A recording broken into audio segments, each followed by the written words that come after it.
Black Panther 2 Wakanda Forever is out in theaters, and we have some initial numbers and some initial weekend projections, not only for Thursday night previews, but now for the totality of Friday as well. And just moments ago, Deadline Magazine updated their international box office figures, which is going to give us a very good idea of whether or not my initial projection for this film's total run globally being between $800 and $850 million at the end of the day. Is that projection going to come true? So far, signs are pointing initially to yes. And we're going to discuss why, because there's some things that people need to understand about Black Panther from 2018 and its variance from typical Marvel films in its global or non-US international performance that we need to compare to see just what's going on. Let's get into it.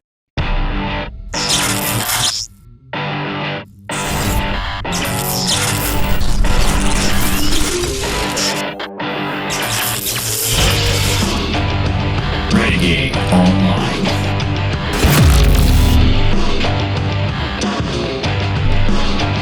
Well, welcome back. Another great day here at Valiant Renegade. It's great to see everybody out there once again. And if you are like one of the many folks watching this video, not yet subscribed to this channel, please take a moment to hit that like button, hit that subscribe button, hit that notification bell, share this sucker out on the social medias, and of course, please do leave a comment before you head out the door today. Black Panther 2 Wakanda Forever has a great start going for it, and that's not terribly surprising.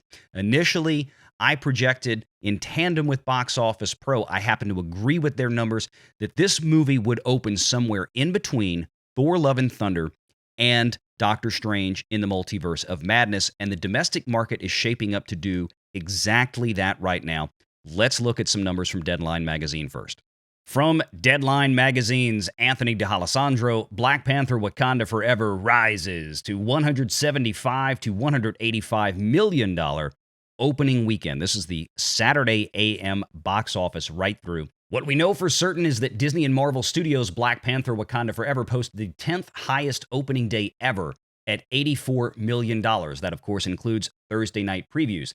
Today is a swing factor in regards to how high or low this 2-hour and 41-minute running MCU title plays. Opening weekend range is between 175 and 185, but some rivals believe that the Ryan Coogler-directed movie could soar beyond $190 million. What's making this one so hard to predict for many? Veterans Day falling on a Friday. You don't know how much of that big first day is driven by the movie or the amount of kids off from school, which combined was 83% between K through 12 and college. So right off the bat, there is indeed some ambiguity in terms of how this movie is truly performing relative to its peers. But again, and I can't stress this enough, I want to be very clear, this movie is doing well so far. But of course, with everything that we have always discussed, especially with Phase 4 Marvel entries, is to see how well it performs after its first weekend. What does it look like on the first Monday, the first Tuesday? Those 2 days can be very telling, but especially after the 10th day is concluded, that is to say, after the conclusion of the second weekend, when we see how far the fall has been from weekend 1 to weekend 2, that gives us a very clear indication of what this movie is going to track before its closing in the theaters. But in the case of the Black Panther films, we really have to look at what's going to go on with the international market. Now, domestically, at this point, I still think this movie is going to land somewhere between Doctor Strange and Thor: Love and Thunder. And I think it's probably going to finish more towards Doctor Strange in the Multiverse of Madness, which finished its run over $400 million. I think that certainly domestic market could get Black Panther to the $400 million mark, perhaps a little bit higher, perhaps even beating Doctor Strange. That is very possible. However, let's go back and look at 2018's Black Panther, because it's the international market with this film, Wakanda Forever, that you really need to understand to see where this movie is going to leg out to in terms of the financial box office returns. Black Panther released in February of 2018. It ran out to a total domestic box office of $700 million. But look at the international box office figure. It only stood at 636 million. Now, I say only because I want people to understand that while that's a tremendous international box office return, it is below the domestic box office return. That is something that's rather unusual for a Marvel Cinematic Universe release, or most movies in general. Because of the broad scope of the international box office, you usually see returns higher, gross returns higher from international markets in the aggregate than you do in the domestic box office. But there's something else to consider here with Black Panther that we need to look at. The largest international box office for Black Panther in 2018 was China at $104.6 million. And then let's go down here to Russia, $19.265 million. Now, why are those two markets important for this comparison? Well, it seems, of course, that Black Panther 2, Wakanda Forever, has no China release date and no Russia release date. Now, I don't think that's going to change. And if we were to pull China and Russia out of the international cume from 2018's Black Panther, we'd be left with a box office return of about 500 million as opposed to 630.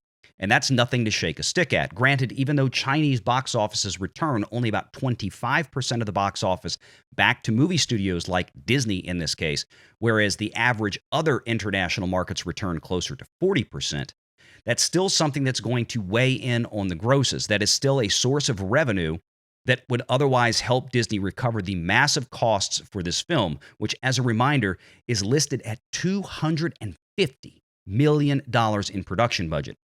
And undoubtedly another $100 to $150 million easily in a global marketing budget, probably erring closer to the side of 150. We know that Top Gun Maverick earlier this year had a $150+ million marketing spend from Paramount Studios, and that was leaked before the movie even released. And given its success, Paramount would have spent even more. That means that the total all-in cost for Black Panther 2, Wakanda Forever, is probably somewhere in the neighborhood of $400 million, meaning that Disney really needs to get a total global haul of somewhere in the neighborhood of $800 to $850 million just to break even after the theaters take their cut and international governments take out their taxes and foreign distribution charges. This is something that is real, and most people don't really understand how the box office often works. But that's why you usually watch this channel here at Valiant Renegade. We break down the numbers and the math of the business side of Hollywood, and there is no bigger business side of Hollywood than large theatrical releases and the investments that these companies make into these pictures. So where does Wakanda Forever Black Panther 2 stand now? Its domestic box office through the close of business Friday stands at $84 million. The international box office, however, only at $64 million. And that international box office has an entire extra day in many locations, in many foreign countries of growth. So let's go back to Deadline and another article from Nancy Tartaglione, who covers the international box office, whereas Anthony D'Alessandro covers the domestic box office for the publication. And this is what she has to say. Black Panther Wakanda Forever at $65 million overseas through Friday, heading to a $300 million plus worldwide bow. $300 million worldwide. That figure includes the US and Canadian domestic market, meaning that they project, just like the first Black Panther movie, that the international box office is going to perform much lower than the domestic box office. So Black Panther 2 Wakanda Forever is shaping up to track between domestic and internationally almost exactly like the first film. And that may bode ill for the Walt Disney Company and Marvel Studios. Wakanda Forever added 7 material offshore markets on Friday, including the UK, Spain, and Japan. Through yesterday, the international box office cume is $64.7 million. Globally, including domestic strong performance out of the gate, the cume through Friday is $148.7. We are now eyeing an overseas launch weekend in the $140 million range, and a worldwide start above $300 million. Now, as a reminder, just a few months ago, Thor: Love and Thunder opened to a roughly $145 million domestic weekend, whereas internationally, that haul was closer to $160 million, greater than the domestic share, which is what you would typically expect. Black Panther is performing almost the same value, but in the opposite direction. If you recall, Thor's total opening weekend figure worldwide was about $302 million. And it looks like Black Panther is going to be in that same range. What that means is if Wakanda Forever winds up legging out in similar fashion to previous Phase 4 films, and similar to the structure of the original Black Panther movie in 2018, we can expect somewhere around perhaps a $400 million to $450 million final figure in the domestic market, but perhaps only around $300 to $350 million in the international market, bringing its total haul to exactly as we predicted in the $800 to $850 million range. I don't think that's going to change dramatically.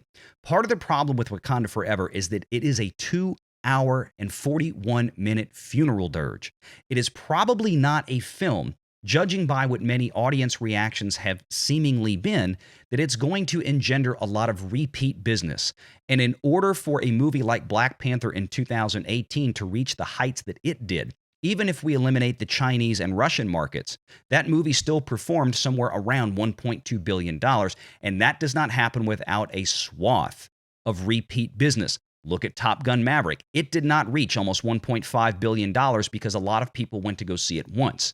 A lot of people went to go see it once, and then a lot of those people went back to see it again and again and again. I don't know if this movie is going to hold up that way, but we'll know more by next weekend. Stay tuned here to Valiant Renegade. Big live stream discussion tomorrow about the recent Disney layoffs featuring WDW Pro and Cameron Pasha. Hope to see you all there at 5 o'clock U.S. Central Standard Time. Please smash that like and subscribe button, hit that notification bell, share this sucker out on the social medias, and do leave a comment below the video before you head out the door today. And until next time, take care.